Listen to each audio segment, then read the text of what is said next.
Ladies and gentlemen, boys and girls, children of all ages, what is up? The King of Lightning is here today to do Akame Got Killed, Episode 2 review. Now, before I get started, two things here. One of them being very important.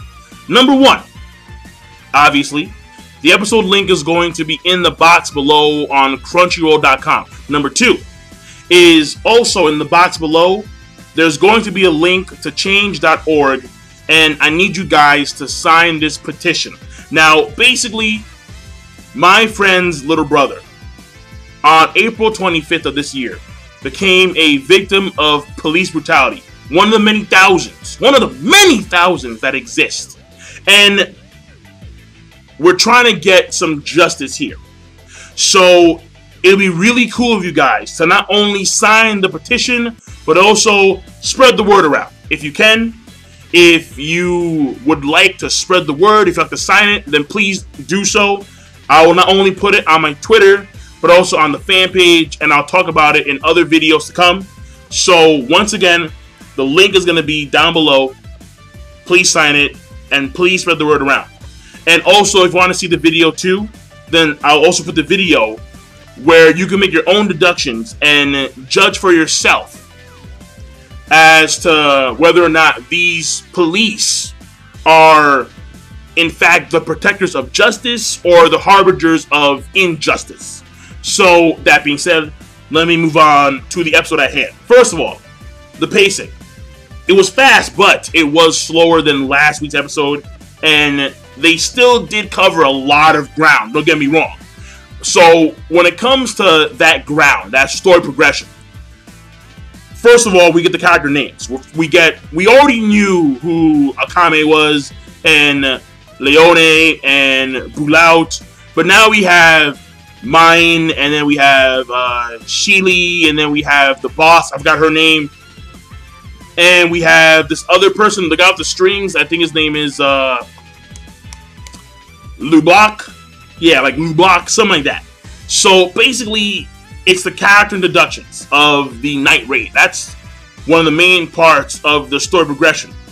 Also part of the story progression is Tatsumi finally accepting to join the Night Raid, learning that the Night Raid themselves are actually just a section, a part of this greater revolutionary army. And their task is to basically kill the Prime Minister who is controlling the young Emperor and who is the origin of this darkness that resides within the Imperial capital. And then, at the end of the episode, well, no, let me not go there yet. And then, at the middle, you have Tatsumi having character interaction with mainly Leone and Akame, and how he's not really too big on being Akame's friend, because Akame did try and kill him a few times.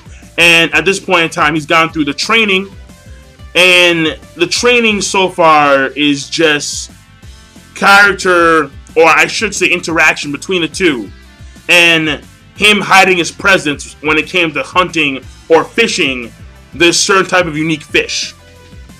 Whatever. Finally, him experiencing his very first mission, and him slaying Ogre the Demon, who is a swordsman who winds up covering for this Gamma person who is an oil merchant.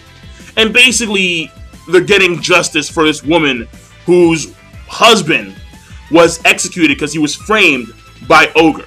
And Tatsumi first struggles at the beginning, but winds up pulling through and winds up killing him, and he succeeds in his mission. And it looks like him and Akame have actually become somewhat decent friends at this point in time. At this point, it's too early to say because they just clearly met. But that being said, they're getting somewhere now with their friendship. When it comes to the animation, it's pretty damn good overall. But I'm still not a huge fan of the paintbrush scenes. I'm just not. I'm not a fan of them, man. I'm really not. Though, what I will say is that I am somewhat kind of maybe getting accustomed to them, to be quite honest. Because when it came to him slaying Ogre, and how he gets cut, and you see like the blood spraying through his shoulders. It was a moving paintbrush scene. That is something I think is quite rare. But regardless, it's still paintbrush, and I'm like, oh, like it. I'm not a fan of it, but it's growing on me slowly.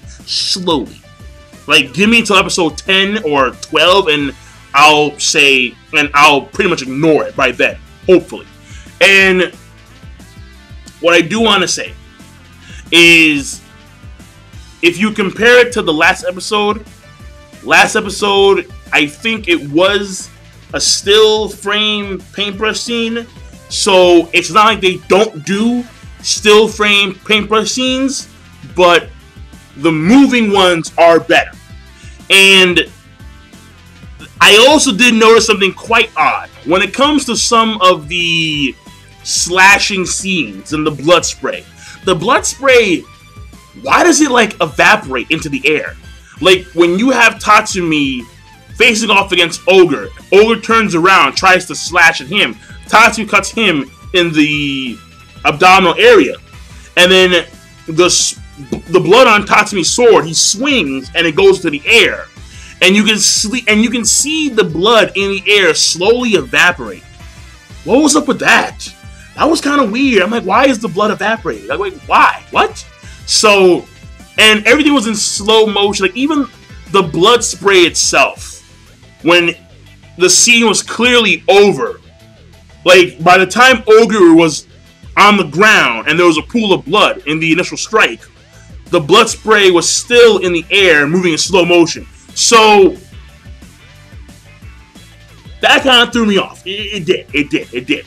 Seeing how Akame, at first, she seems to be very linear. Episode 1, eliminate, like a damn robot. But episode 2, she does show emotion. Whoa, shocker. And we find out through some character development here that apparently, and let me touch upon that real quick, character development. We find out a few things here and there. That Akame, when she was growing up, she was honed since a very young age to be an assassin, her and her sister. And what's also very fascinating there is that they don't mention what happened to her sister, but her comrades, associates, or people like kids like her, most of them died off. Most, not all. So it's very possible that Akame will meet her former friends. If you'd say, yeah, make it simple, her friends. She may meet her friends who have trained to be assassins just like her later on in the actual series. That's very possible. And also we find out that Sheely's an airhead, that the boss, I forgot her name again, the boss is, well, so far I can't really gauge what she's like from a character standpoint. And you have LeBlanc, or Lou, whatever his name is, the string kid. He seems to be like a pervert, whatever. And Bulout is gay. So, and that was funny too. When you had that scene, and Leone, she introduces Tatsumi to Bulout. And then Bulout, he's training, he has that, so many Japanese characters have that hairstyle. I don't know why. They love that hairstyle. But he has that hairstyle, and it like sticks out, and he turns around. He's like, oh yeah, I'm the guy in the armor. I don't know how that hair fits in the armor, but whatever. And he shakes his hand. And then right then and there, Leone says he's gay. And then Tatsumi just steps back. And then Bulout's like, hey, don't give him the wrong idea, right? And he just smiles. And the dude had the flowers going around him. That was hilarious. So, in that sense, mainly, when it comes to character development, it's mainly for Akame, and then we find out a little bit about each of the other characters. I think mine has a thing for Tatsumi. And that's my assumption, because mine seems to be a tsundere. She just does. She's not punching Tatsumi or kicking him anytime soon, maybe, because they haven't had that much interaction, possibly. But she seems to be a tsundere. And I'm thinking that because she's a tsundere, she has a thing for Tatsumi. Like, her continuously belittling Tatsumi is, I guess, her weird way of showing affection for him. That's my assumption. I'm gonna throw it out there. I have no idea. But well, no, I have an idea. That's my idea. But whether that's true, we'll wait and see. So that being said, overall, the episode, I think it's good, great, good plus. Good plus. Why not? Yeah, good plus. And I'll leave it at that. So King Lightning, rate the video, comment, subscribe. Have a nice day.